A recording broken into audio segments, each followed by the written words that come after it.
This is Trump going crazy. In a bizarre rant during his speech to those conservative kids this weekend, President Trump went on an attack against wind turbines. I never understood wind. You know, I know windmills very much. I've studied it better than anybody. I know it's very expensive. They're made in China and Germany mostly.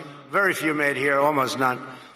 But they're manufactured tremendous, if you're into this, tremendous fumes, gases are spewing into the atmosphere. You know, we have a world, right?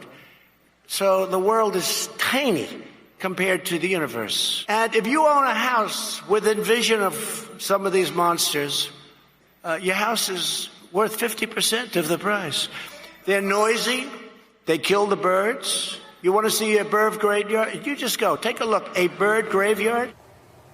It's not the first time the president is going after wind energy. Earlier this year, the president also claimed that noise from those wind turbines causes cancer. Fact-checked. It doesn't. Donna, we talked about facts. We quoted that woman today from Michigan. The facts don't matter. This president is Professor Irwin Corey, the world's greatest authority now on birds, on wind energy, how cancer is caused. And don't people say we don't need wacky?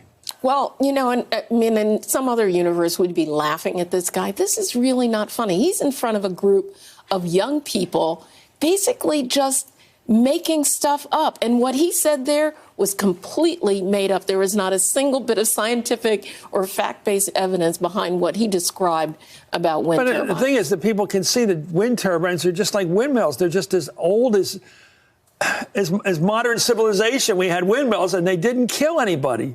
Hey there, I'm Chris Hayes from MSNBC. Thanks for watching MSNBC on YouTube. If you want to keep up to date with the videos we're putting out, you can click subscribe just below me or click over on this list to see lots of other great videos.